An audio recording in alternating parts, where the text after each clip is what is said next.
Cooking, drawing, painting, self defence और story telling जैसे extra को curricular courses. Admissions open at presidency school, Jaipur road, Gegal, Ajmer. वैसे तो आप मेरे सोशल मीडिया पे पढ़ लीजिए जो मुझे कहना है।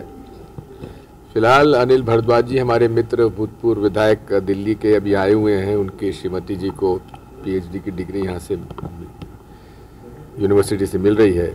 उन्होंने ठीक कहा है कि भाई बुलडोजर चलाना है तो महंगाई पे चलाओ, बेरोजगारी पे चलाओ और सामाजिक बुराइयों के खिलाफ चलाओ। जो देश की आज समस्या है उससे ध्यान बांटा जा रहा है। बेरोजगारी बढ़ती जा रही है, महंगाई बढ़ती जा रही है, रुपये का अवमूल्यन होता जा रहा है, समाज में वैमनस्यता बढ़ती जा रही है, दंगे फसाद हो रहे हैं, अशांति चारों तरफ फैल रही है। उसके बारे में मोदी जी एक शब्द नहीं बोलते।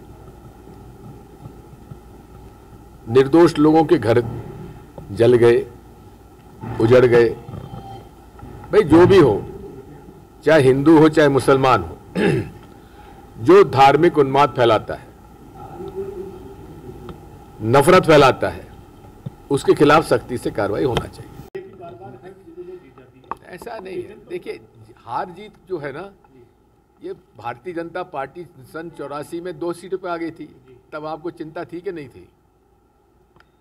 थी ना चिंता आपको? नहीं, हमें चिंता, हमें तो खुशी थी, हमें उस समय खुशी थी। अभी चिंता हमें है, लेकिन हम घबराने वाले लोग नहीं हैं।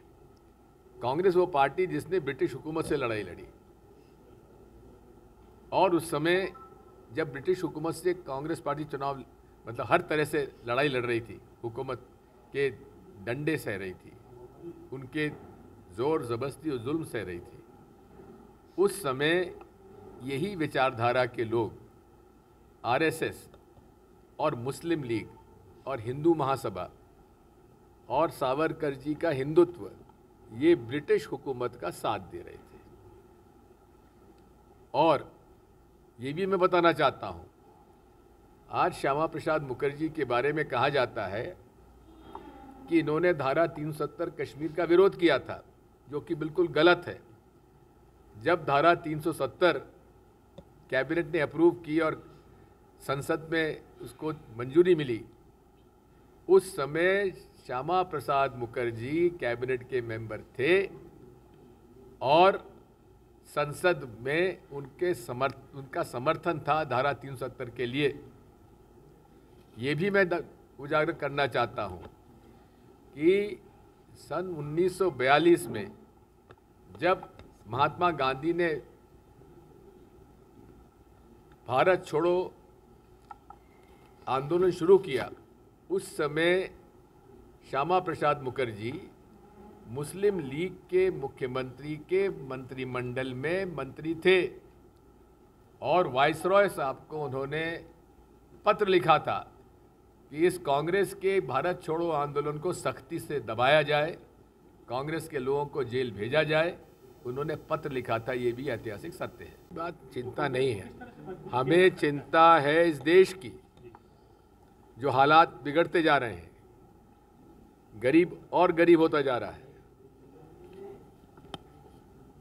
करोड़पति अरबपति हो रहा है, अरबपति खरबपति हो रहा है और गरीबी बढ़ती जा रही है।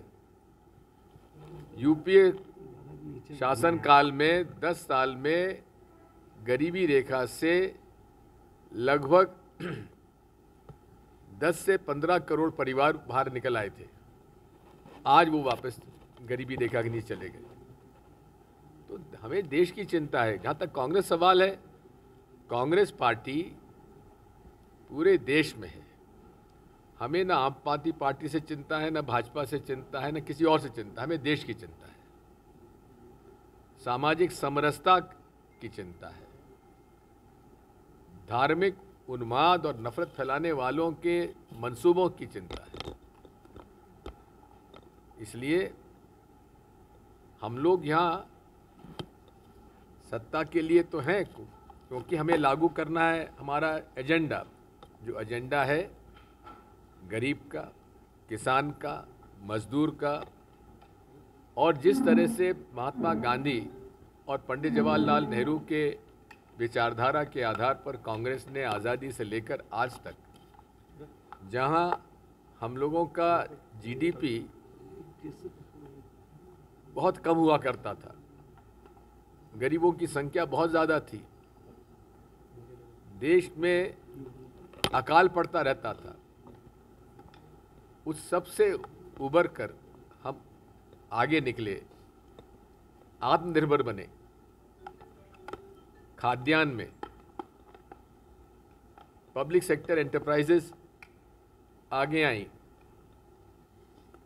आईआईटी, आईआईएम, रिसर्च, साइंस की संस्थाओं की वजह से पूरे विश्व में भारत का नाम हुआ।